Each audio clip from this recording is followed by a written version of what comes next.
Hello friends, आज का video Hindi lesson plan पे लाए हैं।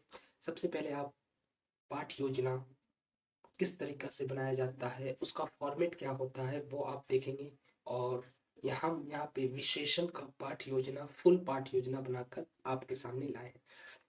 छात्र अध्यापक का नाम, कक्षा जिस क्लास को आप पढ़ाने वाले हैं उसका कक्षा 8, विषय हिंदी, उप विषय व्याकरण, प्रकरण विशेषण, क्लांश द्वितीय। क्लांश का मतलब होता है घंटी, कि आप किस घंटी में जाकर पढ़ाने वाले हैं। अवधि 20 मिनट, 35 मिनट, 45 मिनट। आप कितने मिनट का क्लास आपके स्कूल में चल रहा है उसके हिसाब से आप अपना टाइम डाल सकते हैं, दिनांक, डेट।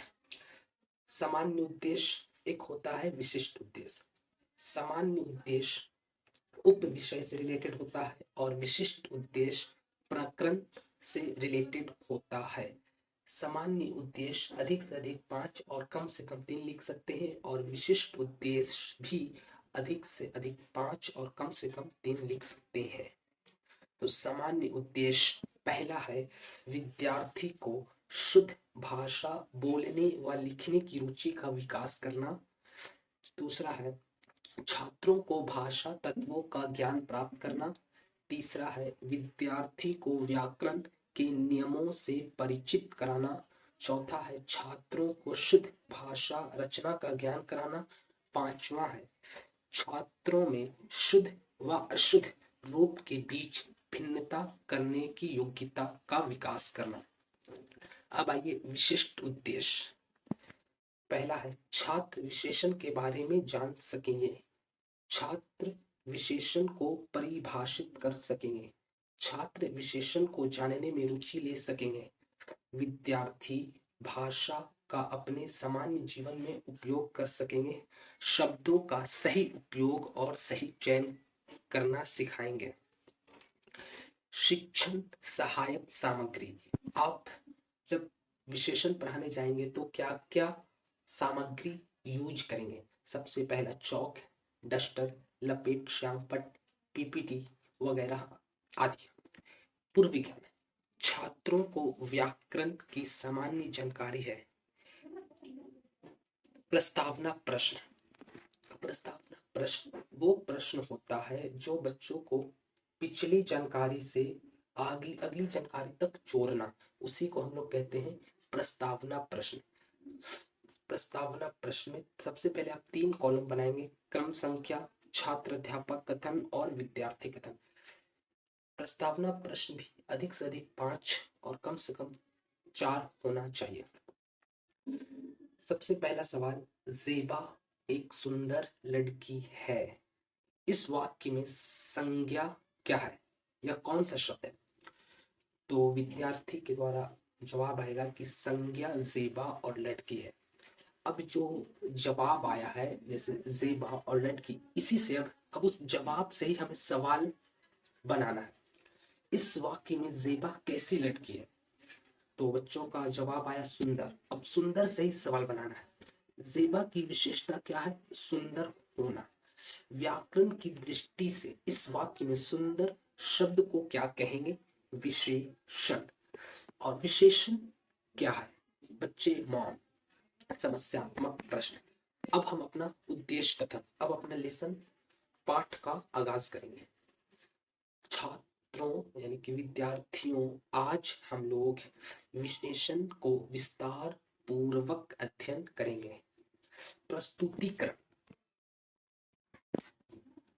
प्रस्तुतिकरण में आप 5 कॉलम बना लीजिए। सबसे पहला कॉलम है शिक्षण बिंदु, दूसरा छात्र अध्यापक कथन, विद्यार्थी कथन, शिक्षण विधियां और श्यामपट्ट कार्य। सबसे पहला विकासात्मक प्रश्न, वाक्य की विशेषता बताने वाले शब्द को क्या कहा जाता है, विशेषण। दूसरा सवाल है विशेषण को परिभाषित कीजिए। बच्चा समस्यात्मक है। ये जो 2 सवाल पूछा गया किस विधि से था, शिक्षण विधि कैसा विधि है, तो प्रश्नीकरण विधि है। आप श्यामपट्ट कार्य पे, श्यामपट्ट पे लिख सकते हैं विशेषण। स्पष्टीकरण है संज्ञा और सर्वनाम की विशेषता बताने वाले शब्द को विशेषण कहते हैं। जैसे अहमद तेज दौड़ता है। यहाँ तेज दौड़ना विशेषण है। बच्चे ध्यान पूर्वक सुनेंगे। ये कौन सा विधि है? व्याख्यान विधि। अब आप ब्लैक बोर्ड पे यानी श्याम पट पे लिखना चाहते हैं तो लिख सकते हैं। संज्ञा सर्वनाम की विशेषता बताने वाले शब्द को विशेषण कहते हैं। जैसे सफेद बत्तख, 6 गुब्बारे, लाल टोपी, 3 फूल, अच्छा लड़का। तो अच्छा लड़का में अच्छा विशेषण है, 3 फूल में 3 विशेषण है, लाल टोपी में लाल विशेषण है, 6 गुब्बारे में 6 विशेषण है, सफेद बत्तख में सफेद विशेषण है। अब विशेषण के भेद है। विशेषण के कितने विशेषण कितने प्रकार के होते हैं? समस्यात्मक प्रश्न बच्चों के लिए प्रश्नीकरण है। स्पष्टीकरण। विशेषण 4 प्रकार के होते हैं। आप ब्लैक बोर्ड या श्याम पट पे भी लिख सकते हैं कि विशेषण 4 प्रकार के होते हैं। सबसे पहला गुणवाचक विशेषण। जिन विशेषण शब्दों से संज्ञा या सर्वनाम के गुण दोष का बोध होता हो उसे गुणवाचक विशेषण कहते हैं। छात्र ध्यान पूर्वक सुनेंगे। ये कौन सा विधि है? तो व्याख्यान विधि है।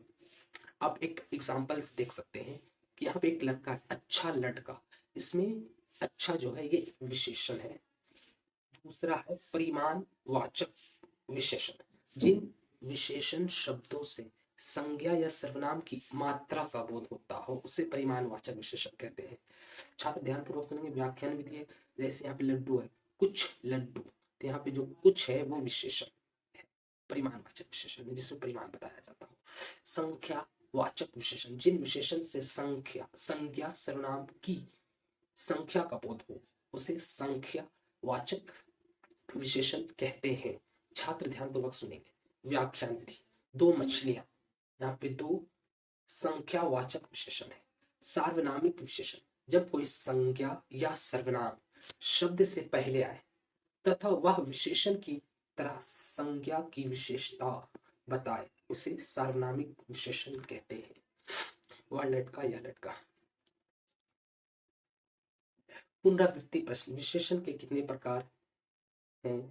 परिमाणवाचक विशेषण किसे कहते हैं? संख्यावाचक विशेषण किसे कहते हैं? मूल्यांकन प्रश्न। गुणवाचक विशेषण किसे कहते हैं? सार्वनामिक विशेषण किसे कहते हैं? गृहकार्य। विशेषण को परिभाषित करते हुए उसे भेदों को बताइए, उसके भेदों को बताइए। ये है